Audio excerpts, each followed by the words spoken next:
what happened was, I was doing shows in New York, right?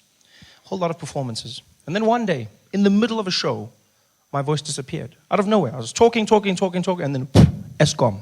Now, at first, I thought, okay, it's just a small thing. It's a small thing. It'll go away. But it didn't. It got worse every day. Every day, my voice got worse and worse. Finally, I ended in New York. I was coming back to South Africa through London. So while I was in London, I met a doctor there. Horrible doctor. Because his advice was, maybe you should just keep quiet, Trevor. Yeah?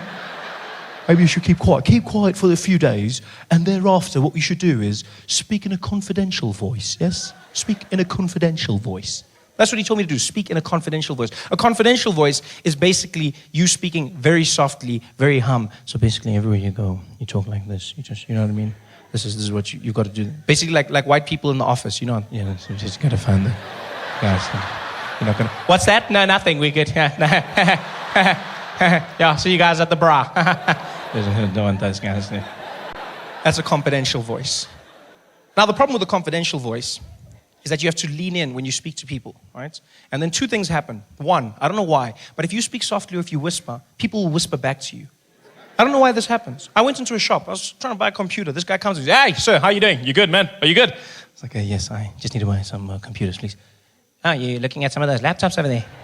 I said, yeah, just some of the MacBooks. Said, yeah, well, over here we got a great range of computers. And what are you doing? Why are you whispering? I'm not whispering. I don't know what you mean.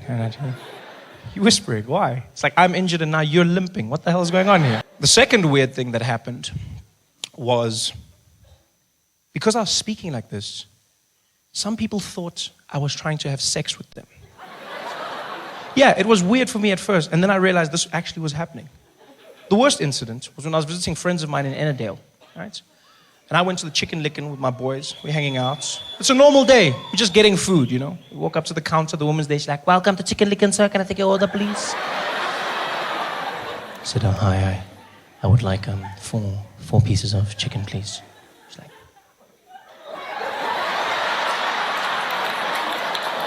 you want some chicken? I'm going to give you the breasts and the thighs. Now she's chasing me down the street. Do you know how scared I was? Running away, holding my chicken, screaming for help in a confidential voice. Help me, help me, help me. So this clearly didn't help. I come back to South Africa and I meet a doctor here, a voice doctor, who happens to be one of the best in the world.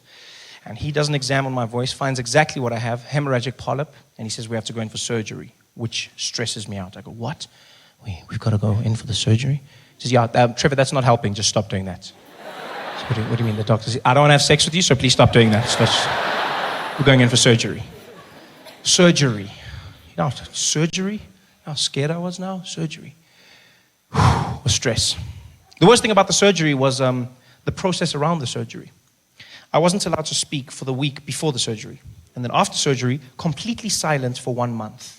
Right? Yeah, 1 month. No speaking, no whispering, no humming, no coughing or even sneezing. Nothing. You make no sound, otherwise you'll damage the voice after surgery. Yeah.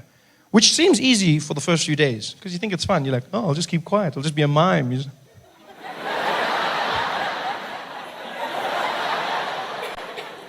Then it gets boring, and then it gets difficult. Because then you start meeting people that know you and they want to have conversations. Fans in the streets, friendly people, you know. White people were the best to meet, I won't lie. Because white people are just like, they're impatient. I like that, you know. Yeah. White people have no time for anything. I've seen this. White people don't like to wait. They're always in a hurry, always something to do. They just come up to me, they're like, hey, Trevor Noah, right? The comedian. Oh, what, you're not talking? Oh, no voice. All right, cheers, eh? Bye. Gone. Out of my life, no stress. I loved it. It's great for me. Not so great for white people, though. That's why they pay so much in traffic fines. Yes. No, it's true. If you guys were just more patient, you wouldn't pay half as much, eh? Yeah. Because black people hardly pay anything. Hardly anything at all. Black people get to the traffic thing. You just relax the situation. That's what you do. You just relax everything. You just get there. You know, guy will come to your window. Baba, outkogang seat belt. And you're like, seat belt.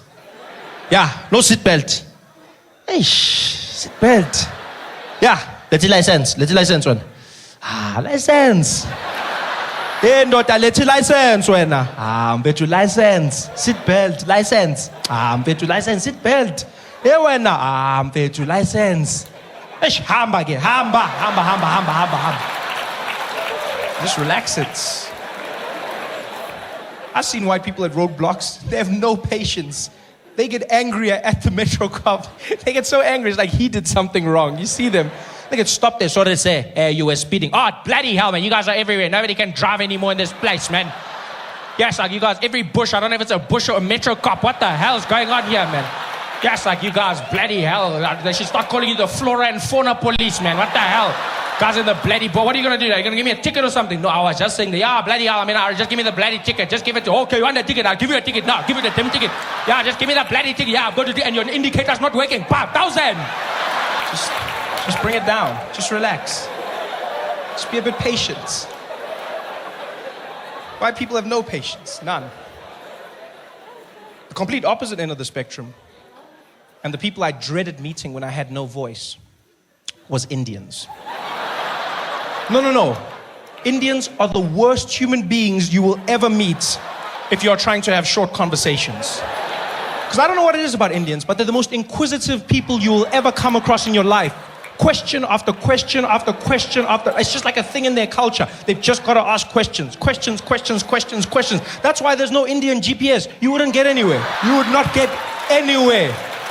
You'd be fighting with your car. Take me to Woolworths, please. Why you want to go to Woolworths here, boss? Just take me to Woolworths, damn it. Questions and questions. I met a group of Indian guys one day. It was a Saturday morning. These guys see me. They're very cool. You know, the guy's like, hey, Trevor Noah. Hey, what kind, brah? How you doing, man? Check this out, Fazil. Hey, Fazil, you know this, oh, brah? Yeah, the comedian there. Hey, this, oh, we got all your DVDs there, Trevor. Yeah, we bought them at Fordsburg, man. Hey, man, hey, brah, you tops, man. You tops, brah. Hey, you killing the charos there, man. Killing us there, brah. When you doing another show, man? What, you're not talking now? You lost your voice. What happened?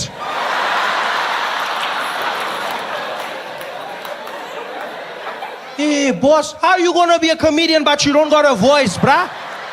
I'm like, yeah, but you're an Indian without a GTI. I mean, no, but I didn't say that. I didn't say that. Because I couldn't speak, so I thought it. But that guy had me worried, though. How was I going to be a comedian without a voice? You need the voice to do comedy. No voice, no comedy, nothing I can do. I was stressed. It was over. And then I thought, no, you know what, Trevor? It's never over. You commit. You believe. Maybe you'll be the comedian without the voice. Yes. Oh, yeah, you laugh at me. You laugh. But look at Oscar Pistorius. Huh? Look at him. Yes, no legs. No legs. But he didn't let that stop him from becoming a killer. No. Yeah. Because you can say what you want about him, but he truly made us see those people as equals, didn't he? Yeah. Before that, you're like paraplegic. I mean, they're the same, but not really the same. But I mean, they're the same, but not really. Now you're like, no, they're the same. Hey, they're the same. Yeah, they're the same. Yes. Before that, now anything's possible. Yeah, you'd be like, who kicked this dog? I think it was that guy. Yeah, but he doesn't have legs. Hey, you never know with this one's, my man. They've showed us things, eh? Some people get sensitive when you make those jokes. I love it. When people get sensitive, they come up to you, they go, hey, Trevor, you know what? That Oscar joke, too soon. Right, no, too soon. When people say too soon, what they're basically saying is, that's a great joke, but just not now, all right? Let's talk about it next year sometime, maybe we laugh together, all right? Too soon. People got really emotional. I had people coming up to me saying the craziest things. You know, be like, Trevor, you know what? I wish you'd know where to draw the line sometimes, hey? Because there's a line. There's funny and there's a line. And you cross that line, okay? Because there's nothing funny about that situation, all right? Like, no, that's not true. There's nothing funny about the incidents, the actual incidents. But there's always something funny around what happens. That's where comedy comes from. You laugh through the pain, right? It's just like there's nothing funny about having a corrupt government, but we laugh every day. Otherwise, you go crazy. That's what you do. You use the comedy to get you through the thing, you know? People just get too emotional, and I understand it. It affects them personally. You know, they'll laugh about things until it gets close. Then they're like, oh, no, that's not right. One guy said the strangest thing to me. He said, you know what, Trevor, yeah, it's fun making these Oscar jokes, bro, fun. But you know what, bro, I want to see how fun it is when the exact same thing happens to you, eh? So what do you mean? Yeah, I hope the exact same thing happens to you. Exact same thing? So you hope I shoot my hot blonde girlfriend in the bathroom of my mansion? First I've got to get a hot blonde girlfriend. Then I need a gun. Then I've got to get a mansion. There's a lot of work I have to do for your bad wishes to come true, eh? Why don't you wish for something simple like I fall down the stairs? You know, then we're both happy. I mean, I have to be at the bank getting a bond for a mansion for your bad wishes. Come on, guy, you're killing me here, man. Yo, it's not funny, eh? You wouldn't laugh in that situation. I beg to differ. I come from a family that laughs at everything. It's just who we are. Some people think we're crazy. We know we're crazy, but that's how we roll, you know? Yeah, we laugh at everything. Case in point. 3 years ago, my mother was shot, right? She was shot twice. Once in the ass. Right? Oh yeah, funny now. Funny now. Yeah, funny now. You guys are picturing like ass bullets or something. Just like, pshoo, pshoo, pshoo. Funny now. She was shot in the ass and she was shot in the head. Oh yeah, it got serious. And it was a Sunday morning. I was in bed, still asleep. It was early in the morning, maybe like 9 or 10 o'clock. And the phone rings. And it's my baby brother using my mom's phone. His name's Isaac. He's 9 years old. So I answer the phone. Like, hello? Hello, Trevor? I say, hey, Isaac, what do you want? How are you? I'm fine, thanks. I'm also fine, thank you. I'm fine, thanks, and how are you, Isaac? I'm fine, thanks, and how are you? I'm fine, thank you. It's a pleasure. Trevor? Are you busy? Yeah, sort of. Why? No, because mom's been shot. I'm sorry, what? Yeah, mom's been shot and we're at the hospital. Can you come? Mom's been shot. Okay, what do you mean? Okay, yeah, of course I can come. Okay, which hospital? Tell me that. And he tells me the hospital. I dropped off. Okay, can you come? Like, he's too polite for his own good. He's too, like, can you come? Like, what, I'm going to have to slot shot mom into my schedule? Just find, coffee at 2 and then PlayStation at 1. Okay, mom, we'll try. Come on, can I come? Of course I can come. I'm panicking. I jump out of bed. I'm running around. I'm trying to put my clothes on. Some things are backwards. I don't even notice. I don't even care. Grab the car keys, but I'm looking for the car keys. I'm running around there, losing my mind. I jump into the car, into the streets. As soon as I get out the gate, the tears start coming out. You can't even control it. You're just there driving, and all of a sudden, it's just...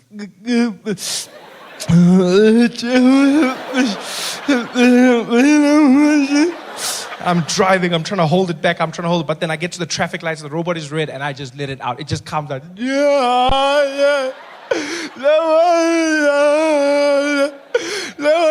don't watch my window. No. No,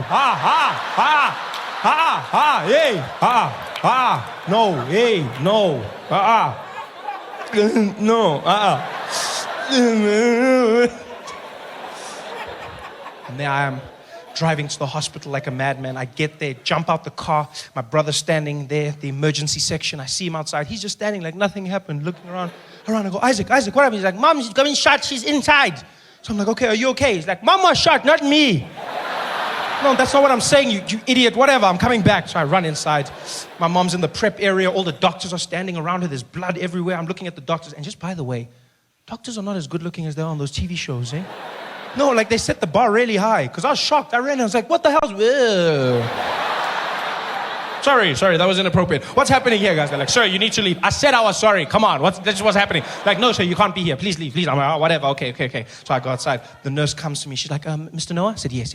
Okay, Mr. Noah, we've got your wife stabilized right now. And I said, my wife? She says, yes, that's Mrs. Noah, right? Yes, that's my mom. Oh, I'm sorry. I thought, why would you think she's... Come on, hold on. You think I would... I mean, she's cool, but I mean, like, have you seen the girls? I should show you the pic... Oh, well, I'll show you the pictures afterwards. What's going on? She's like, okay, Mr. Noah, your mom's just been stabilized and we're going to have to start thinking about surgery. She's been shot in the head and she's been shot in the lower buttocks region.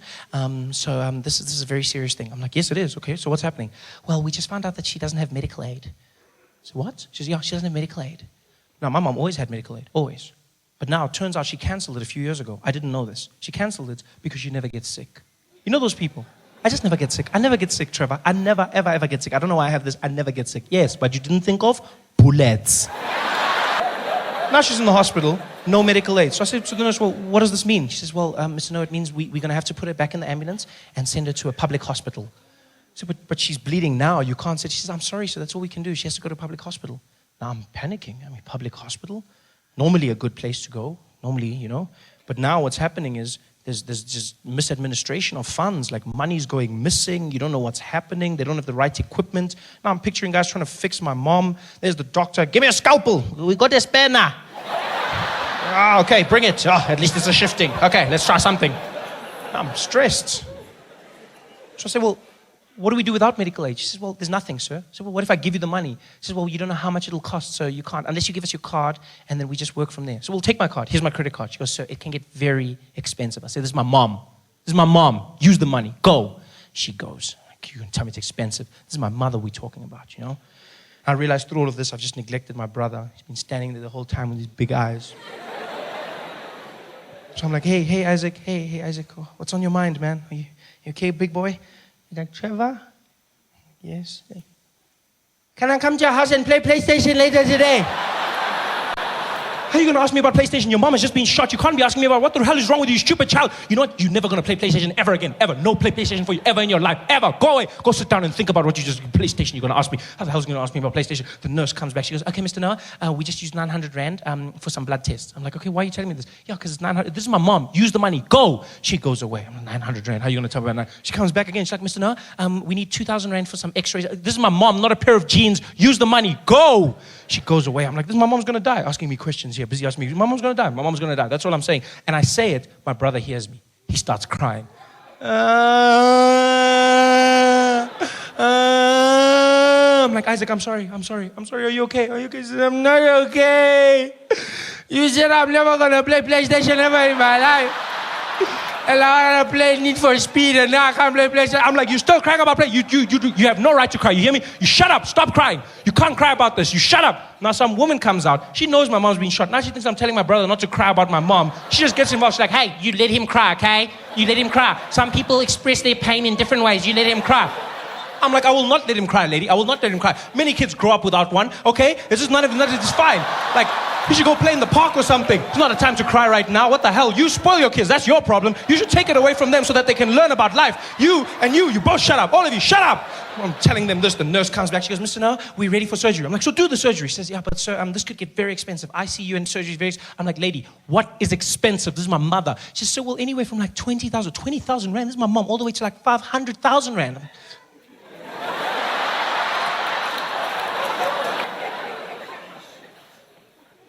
Yo, but she's lived, eh? I mean, she's like, what, 56, 57? I mean, it's almost finished. I mean, you know? Even she says she's old. I mean, you know? And you said the bullet's in the head, and head, it's finished. Yo, because now we need to pay for the funeral, and we need to buy scones for everybody, and this guy needs a PlayStation, you know? So, I mean, I don't know if... She's like, sir, we need the go-ahead, otherwise we can't do anything. I said, okay, well, use the card, just use the card. We'll handle the debts. She goes away. I'm stressed. Because I've seen this happen to people. Go into a hospital, you don't have enough money, use your credit card, next thing you're in debt for years, and the person could die. Yeah, the person dies. And when they die, the doctor doesn't give you your money back. No. No, he doesn't. Yeah, because he tried, and that's all he has to do. You'll get there and be like, doctor, did you win? Be like, wah, wah. And your money's gone. That's all I was stressed about. But the most amazing thing happened. Turns out, my mother wasn't that badly hurt. It was a miracle, really. The ass bullets didn't do much damage, because my family's gifted.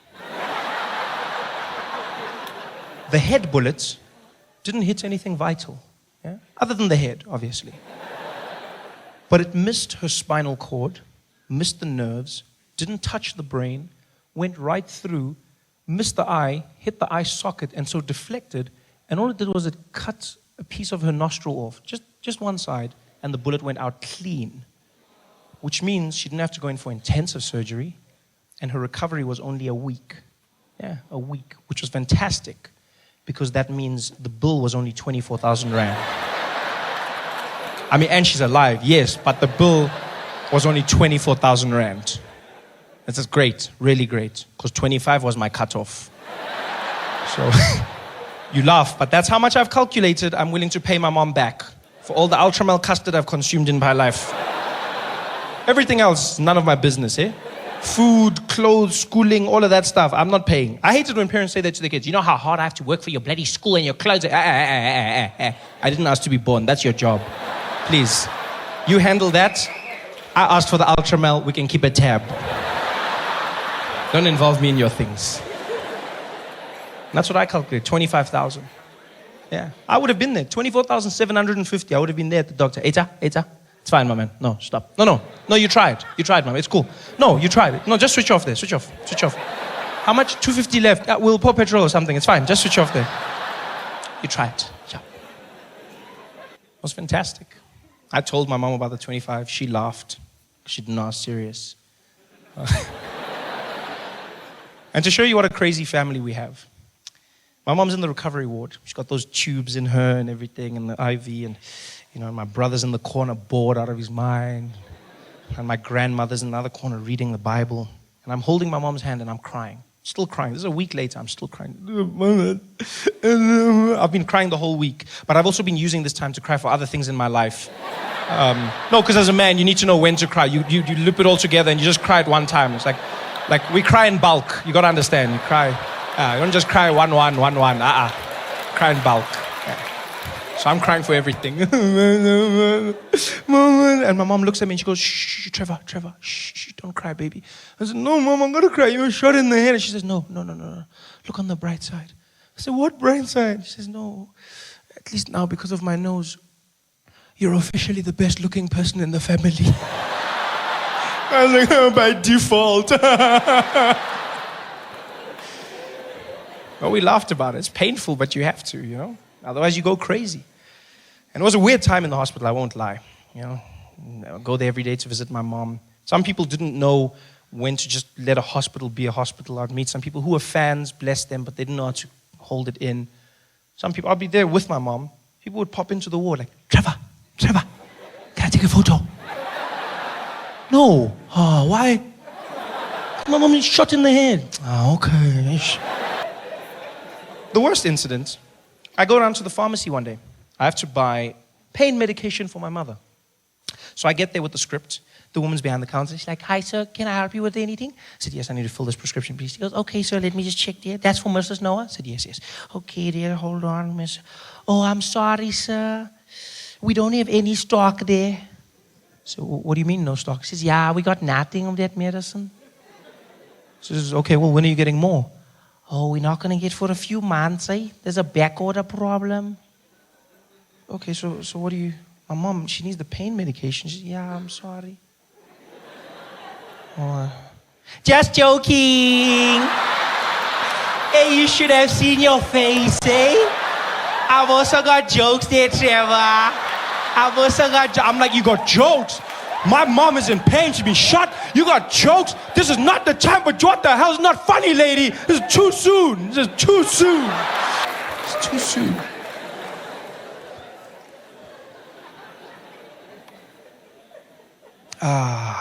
Hospitals. I'm not a fan. I had to go back for my surgery, voice surgery. One of the most stressful days of my life. I'm there at 5 o'clock in the morning. I'm sitting in the waiting area. There's a woman who checks you in for your surgery. She's not friendly at all. She's not even trying to make people feel good. She's like, next. We'll come up. Next. It's my turn. I get there. She's like, name. I said, oh, Trevor. She's like, Trevor. Say name. I said, Noah. Noah? Trevor Noah. I said, yes. Trevor Noah? I said, yes. The comedian. The one who's making the jokes, eh? Yeah. Jokes about us when we're on strike, eh? No, not that one. Not that one. This one. It's another one. It's not me. It's another one. It's like, yeah. Yeah, you are here now, eh? It's not funny now, eh? No, it's not funny. It's not funny. It's like, yeah. Where's your jokes now?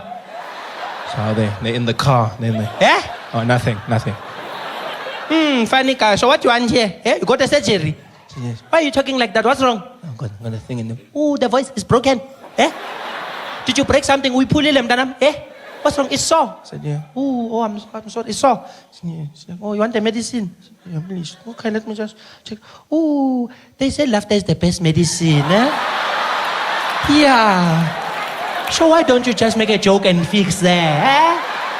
Yeah, just make a joke inside, funny guy, eh? Funny. Even me, I can do it for you. I can make a joke, eh? I can fix that. Knock, knock. Who's there? Nobody. Yeah.